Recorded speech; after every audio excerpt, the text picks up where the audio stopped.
pertama di RW 10. Iya. Yang pertama yang mau saya sampaikan istilah ya Pak. Nanti kan ada istilah KWK kan ada C hasil KWK. Nah, KWK itu singkatan ya sebenarnya.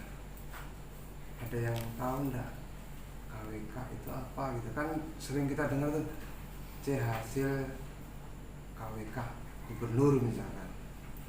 Nah, itu ketua dan wakil ketua.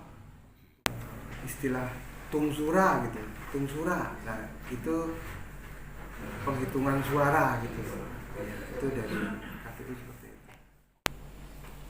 Logistik itu nanti sampai di kelurahan mungkin tanggal 22, tapi untuk ATK dan sebagainya mungkin tanggal 22 itu sudah sampai di kelurahan. Maka ketika sudah sampai nanti saya langsung infokan ke ketua-ketua KPPS. Yang dinanti sebenarnya berapa sih gitu kan? Kan ada biaya operasional. Nah, saya sampaikan bahwa operasional itu belum diputus, tapi memang ada dengar-dengar dari KPU juga, jadi 1,8 untuk operasional. Ada undangan itu H-3 yang kita sampaikan kepada warga.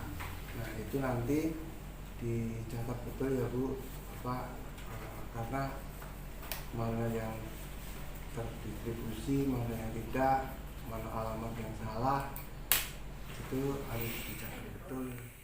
Ya, biasanya kalau di TPS itu ya Pak, itu kan harus bebas atribut, kemudian yang nyoblos juga, kemudian saksi tidak boleh memakai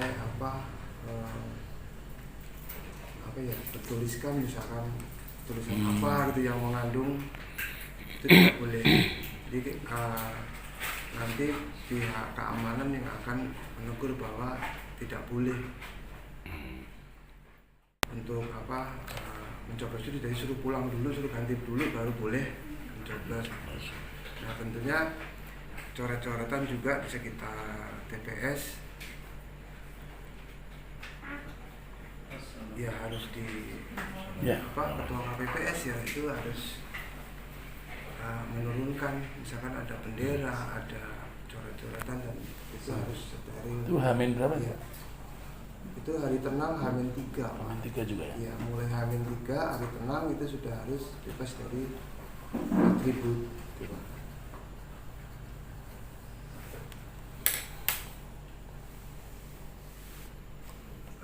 Kemudian yang harus teliti juga ketua KPPS bahwa ketika nanti ketua sibuk itu kan TPS 2 itu berada di sebelah kiri ketua KPPS. Nah, nanti akan membantu mengasihkan surat suara, jangan sampai double. Tentunya ya harus hati-hati, jangan sampai double juga gitu. Terus nanti ada lansia kita beri tempat duduk yang tersendirilah gitu.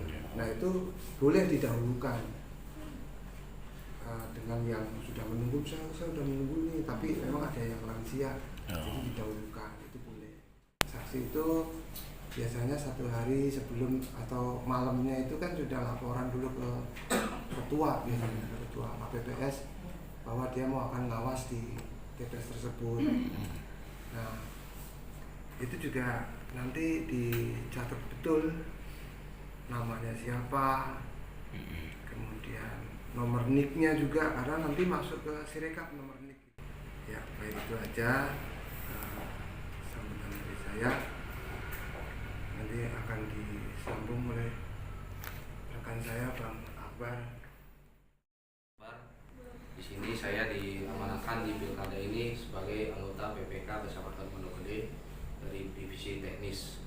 Nah, divisi teknis itu pekerjaan saya di bidang terkait pemungutan dan penghitungan suara. Ya, termasuk pengisian C hasil ini ya, memang bidangnya saya gitu. Dan saya ingin menjelaskan terkait dengan apa saja sih Bapak Ibu yang harus disampaikan. Mungkin sebelumnya di sini sudah pernah menjadi KPPS di pemilu ya. Saya cuma mengingatkan saja bahwasanya di sini ada kita 4 tahap Bapak Ibu di pilkada ini. Apa sih 4 tahap itu? Yang pertama ada pra pemungutan suara, dan yang kedua ada pemungutan suara, yang ketiga ada pra penghitungan suara, kemudian ada penghitungan suara. Itu di PKPU nomor 17 tahun 2024 menjelaskan ada 4 tahap. Ya. Yang pertama kita membahas pra pemungutan suara itu apa sih? Ya. Sebelum masuk ke pemungutan suara, Bapak Ibu ya nanti akan mendistribusikan C pemberitahuan KWK atau undangan memilih. Ya, itu sebutannya sekarang C pemberitahuan KWK. Yang tadi udah dijelaskan sama Ketua PPS, KWK itu Kepala Daerah dan Wakil Kepala Daerah. Makanya sebutnya KWK ya. Kemarin di BIMTEK udah saya jelaskan juga di pelantikan ya. Gitu. Nah, terus mendistribusikannya bagaimana? Ya, biasanya itu H-7. Ya, H-7 itu sudah mulai terdistribusi. Artinya Bapak Ibu sudah mulai bergerak nih. H-7-nya kapan sih? Hari Rabu ya? Iya, berarti. Kalau misalkan sudah ada kabar dari PPS untuk mendistribusikan ke Bapak Ibu langsung nih besokannya ya kan, atau hari itu juga misalkan distribusinya siang ya silakan langsung didistribusikan. Ya, tadi mungkin saya menerangkan bagaimana sih tambahan dari Pak Jito nih mengenai tidak terdistribusi ya. Kayak yang udah ya Bapak Ibu, tinggal bisa dititipkan ke RT ataupun dipegang sama Ketua KPPS. Apabila pada hari H ya pemilih yang mungkin pindah ya, cuman namun DPT-nya masih terdaftar di sini, mungkin dia balik lagi. Ya, kalau Pilpres kan begitu karena kepintingan lebih kuat kan kalau Pilpres gitu ya. Kemungkinan ada juga nanti itu yang seperti itu permasalahannya. Itu silakan dikasih saja Bapak Ibu ya, bisa dikasih. Terus kemudian kalau misalkan ada juga barangkali C pemberitahuannya hilang ya, kita udah distribusi ini C pemberitahuannya, namun pas hari H dia lupa naruhnya gitu kan. Ya itu silakan saja untuk suruh datang ke TPS langsung ya. Nanti kan di situ ada KPPS 5 ya untuk mengecek dia masuk DPT apa enggak. Itu tugasnya KPPS 5 ya, KPPS 5. Nanti dicek kalau emang dia nggak ada undangannya, dia terdaftar di DPT cuman nggak ada undangannya, itu bisa pakai fotokopi KTP Bapak Ibu.